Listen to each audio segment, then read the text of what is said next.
Jemaat sudah jelas sekarang ya tentang antikristus atau gembala yang pandir yang barusan kita lihat dalam ayat 15, 16, 17. Apa hubungannya antara gembala yang baik dengan gembala yang pandir? Ini hubungannya.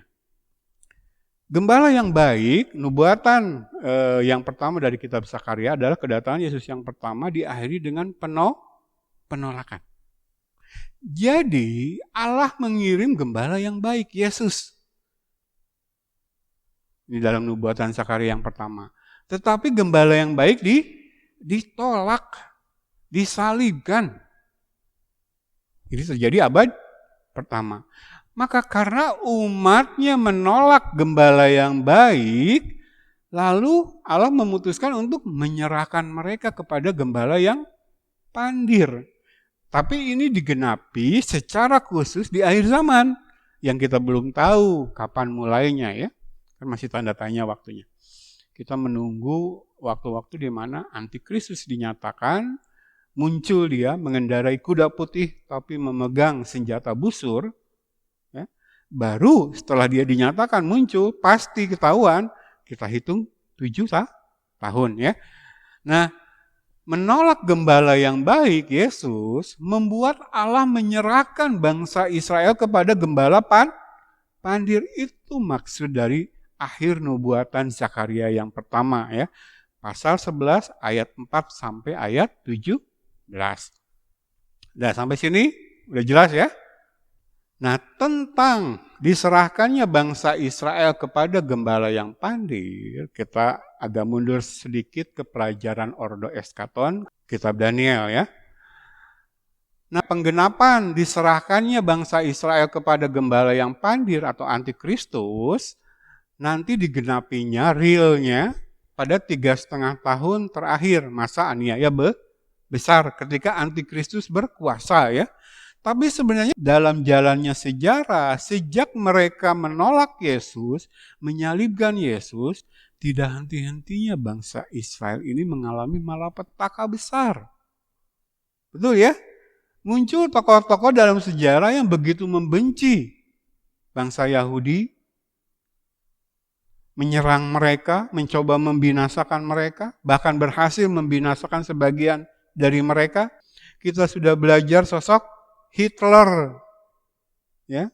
Nah, kalau kita mundur sedikit ke pelajaran Ordo Eskaton, sebenarnya langsung di abad pertama, ketika bangsa Yahudi, bangsa Israel menolak Yesus, menyalibkan Yesus, bangsa Israel itu langsung diserahkan kepada Romawi. Nah, kita ingat ketika belajar Ordo Eskaton bahwa pada tahun 70 Masehi, Yerusalem diserbu oleh Romawi di bawah pimpinan Jenderal Titus. Kan?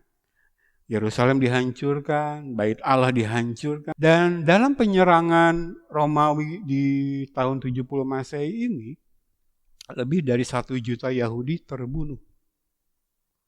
Bahkan dalam serangan-serangan lanjutannya, sejarah mencatat hampir 1,5 juta lagi Yahudi dibinasakan. Jadi bangsa Yahudi memang sepanjang sejarah sudah mengalami ini setelah mereka menolak gembala yang baik. Jadi benar-benar langsung diserahkan kepada kekuatan di bawah gembala pandir. Walaupun gembala pandirnya akan real membinasakan Yahudi nanti ya, yang 2/3 itu nanti di masa aniaya besar. Ya. Makanya ketika kita belajar tentang Ordo Eskaton, kita sebut bahwa penggenapan datangnya antikristus itu sebagai Romawi 2. Kita sudah belajar ayatnya ya, dalam Daniel pasal yang ke-9. Bahwa dari bangsa yang menghancurkan, menyerang dan menghancurkan Yerusalem pada tahun 70 Masehi, akan muncul seorang raja di akhir zaman. Dari situ kita menyebut munculnya antikristus di akhir zaman nanti sebagai Romawi 2. Dan kita lihat juga dari nubuatan Daniel, dari mimpi Nebukadnezar tentang patung. Nubuatan Daniel dari mimpinya Nebukadnezar itu kan patung dari emas. Ini menunjuk ke Babilonia pada masa Daniel hidup. Lalu dada dan lengan dari perak menunjuk kepada media Persia. Sedangkan bagian perut dari tembaga menunjuk kepada kerajaan Yunani. Lalu paha dari besi menunjuk kepada Romawi. Nah, kaki yang dari besi dan tanah liat inilah Romawi yang kedua. Sesuai dengan nubuatan Daniel sendiri dalam pasal yang ke-9. Bahwa dari Romawi yang menyerang dan menghancurkan Yerusalem di tahun 70 akan muncul seorang raja yang akan membuat perjanjian dengan Israel, tapi di tengah-tengah perjanjian akan melanggar perjanjiannya sendiri, gitu ya. Baik, kita akan menyimak balik materi pelajaran dari seri Ordo Eskaton yang kita ambil dari kitab Daniel pasal 9. Saya akan bacakan dulu Daniel 9 ayat 26 dan 27. Sesudah ke-62 kali 7 masa itu akan disingkirkan seorang yang telah diurapi, padahal tidak ada salahnya apa-apa.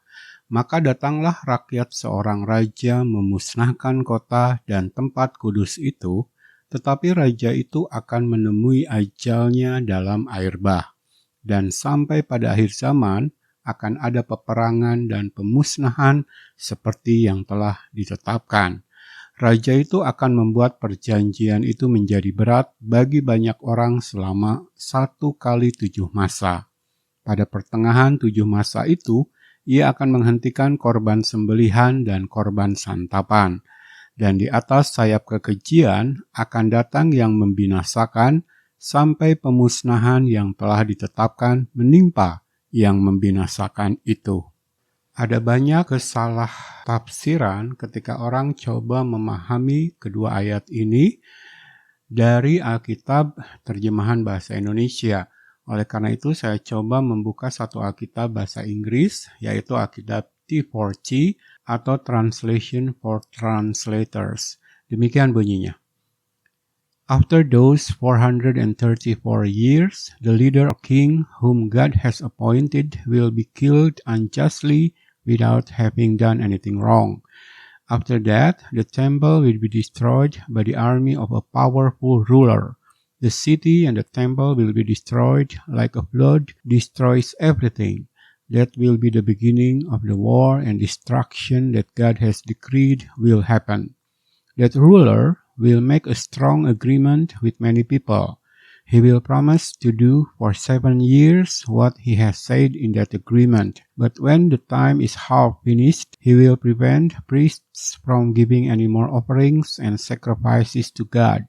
A disgusting idol will be put on the highest part of the temple, and it will stay there until God gets rid of the one who put it there, which is what he said that he would do. Yang diterjemahkan, sesudah 434 tahun itu, pemimpin atau raja yang Allah tunjuk akan dibunuh secara tidak adil tanpa melakukan sesuatu pun yang salah.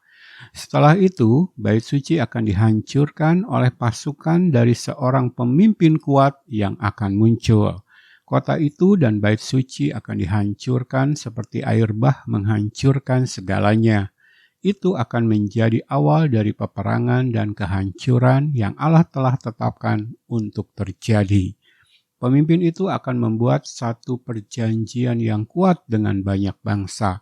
Ia akan menjanjikan melaksanakan perjanjian itu selama 7 tahun. Tetapi ketika masa perjanjian itu selesai setengahnya, ia akan melarang para imam memberikan persembahan dan korban kepada Allah. Satu berhala yang menjijikan akan didirikan di tempat tertinggi dari bait suci dan akan tetap ada di sana sampai Allah membinasakan dia yang mendirikannya sebagaimana Allah telah tetapkan. Dari teks Alkitab T4T yang sudah diterjemahkan, kita akan lebih jelas melihat peristiwa yang dinyatakan dan yang dinubuatkan dalam Daniel pasal 9 ayat 26 dan 27. Ada peristiwa penyaliban Yesus Kristus Sang Mesias sebagai korban pengganti, lalu ada penyerbuan dan penghancuran Yerusalem dan Bait Allah oleh Romawi di bawah pimpinan Jenderal Titus pada 70 Masehi. Romawi di sini disinggung sebagai rakyat dari seorang pemimpin kuat yang akan muncul. Tentu saja pemimpin kuat yang akan muncul ini merujuk kepada Antikristus.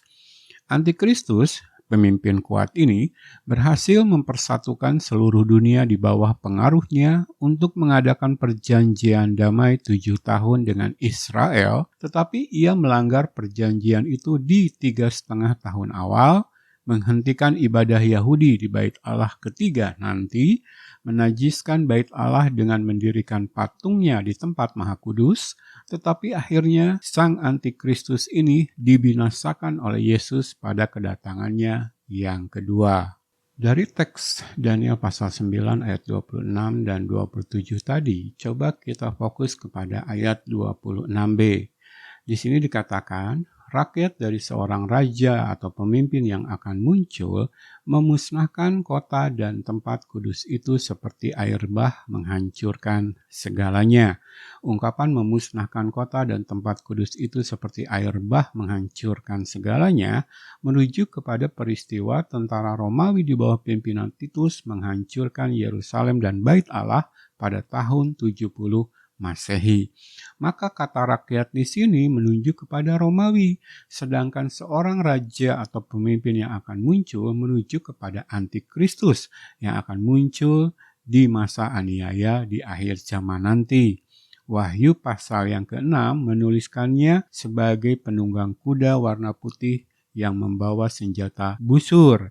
Dia akan diizinkan berkuasa di 3,5 tahun masa aniaya besar seketika sebelum Tuhan Yesus datang kali yang kedua. Jadi kita melihat bahwa peristiwa yang ditulis dalam Daniel pasal 9 ayat 26b ini menubuatkan kehadiran antikristus yang dikatakan berasal dari rakyat yang menyerang Yerusalem Bait Allah pada tahun 70 Masehi. Artinya antikristus muncul dari kerajaan Romawi. Makanya kita tuliskan di sini Romawi yang kedua. Penafsiran ini selaras dengan nubuatan Daniel ketika dia mengartikan mimpi dari Nebukadnezar. Kita tahu Nebukadnezar bermimpi tentang sebuah patung. Daniel menafsirkan arti atau makna dari patung tersebut, di mana kepala patung yang terbuat dari emas menunjuk kepada kerajaan Babilonia. Lalu bagian dada yang terbuat dari perak menunjuk kepada kerajaan Media Persia, sedangkan bagian perut yang terbuat dari tembaga menunjuk kepada kerajaan Yunani. Bagian paha yang menunjuk kepada Romawi terbuat dari besi. Nah, kita lihat bagian kaki ada unsur besi di sana tetapi dicampur dengan tanah liat. Maka unsur besi inilah yang menunjuk kepada Romawi. Artinya selaras dengan Daniel pasal 9 menubuatkan bahwa antikristus akan muncul dari lingkupan Romawi. Makanya kita sebut sebagai Romawi II.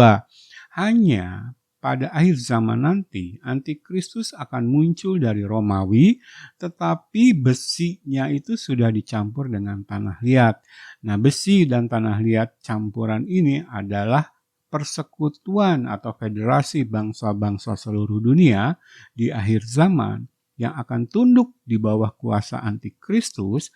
Mereka akan mengadakan perjanjian palsu dengan Yahudi untuk kemudian di 3,5 tahun pertama dilanggar perjanjian itu, lalu antikris memimpin bangsa-bangsa di bawah kuasanya ini untuk menyerbu, menyerang, menaklukkan Israel dan Yerusalem.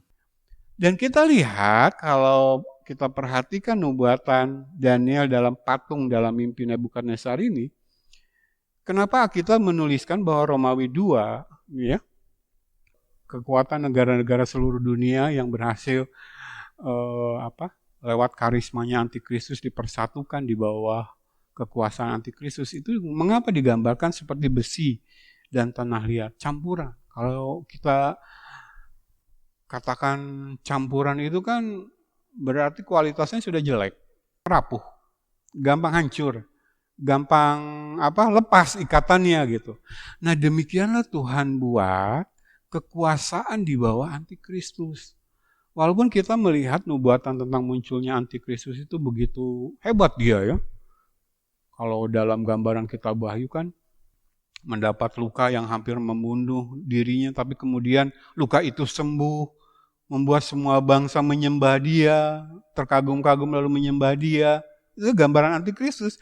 Tetapi lihat, nubuatan dalam Zakaria pasal 11 ayat 15, 16, 17 menyebutkan bahwa perkakas yang dipegang oleh gembala yang pandir ini Tuhan buat tidak begitu hebat. Tidak sehebat yang ditakutkan banyak orang gitu. Karena konfederasi bangsa-bangsa seluruh dunia yang ada di bawah kekuasaannya pun digambarkan seperti campuran.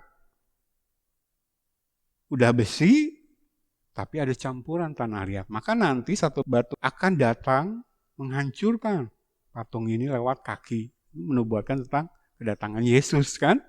Menubuatkan tentang kehancuran antikristus seperti yang kita pelajari dalam ayat yang ke-17 tadi kan. Jadi akhir cerita antikristus memang oleh Nabi Daniel, oleh Nabi Zakaria, oleh Yesus, oleh Rasul Yohanes sudah ditetapkan akan celaka.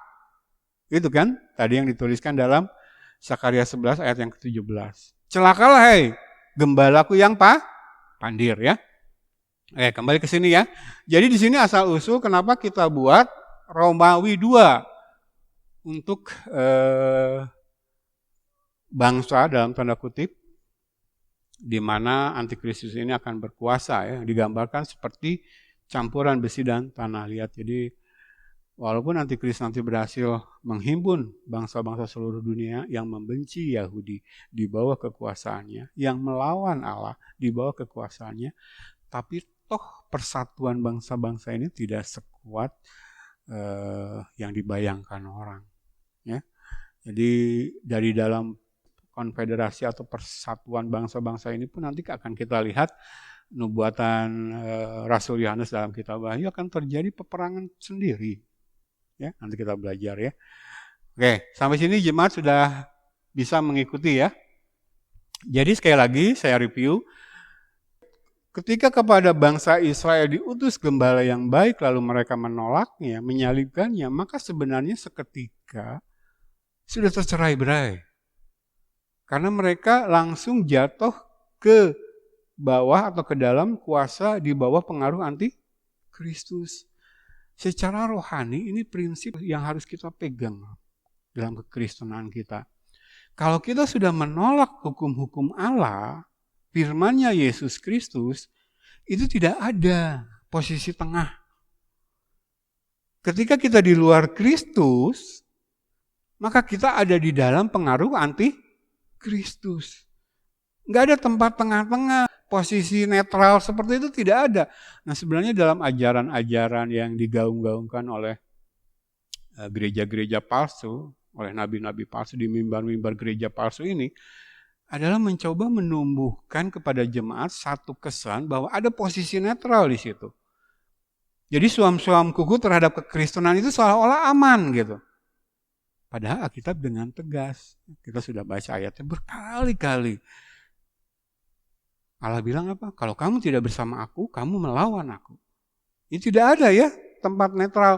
Begitupun dengan Israel, ketika dia menolak gembala yang baik, otomatis dia jatuh ke dalam pengaruh gembala yang pandir ya. Nah, barulah kita bisa memahami ayat yang ke-7 ini. Dalam latar belakang yang saya uraikan tadi, nubuatan Zakaria yang pertama khususnya pasal 11 teks yang terakhir tentang dua gembala, di mana gembala yang baik, yang benar, Tuhan Yesus Kristus pada kedatangan yang pertama ditolak, maka Tuhan kemudian menyerahkan bangsa Israel kepada gembala yang pandir. Nah sekarang baru kita baca ayat yang ke-7. Hai pedang, bangkitlah terhadap gembalaku, terhadap orang yang paling karib kepadaku. Demikianlah firman Tuhan semesta alam. Bunuhlah gembala sehingga domba-domba tercerai-berai. Begitu Yesus disalibkan, begitu bangsa Israel, bangsa Yahudi menolak Yesus dan menyalibkan dia, ya, bunuhlah gembalaku, orang yang paling karib kepadaku, maka otomatis seketika konsekuensinya adalah domba-domba tercerai-berai. Yang barusan saya terangkan ya. Begitu mereka menolak gembala yang baik, sebenarnya mereka langsung Tuhan serahkan kepada pengaruh jahat antikristus ya. Lanjut. Aku akan mengenakan tanganku terhadap yang lemah. Ya. Oke, penjelasannya. Bunuhlah gembala, kematian Yesus di atas salib ya. Penolakan bangsa Israel terhadap gembala yang baik.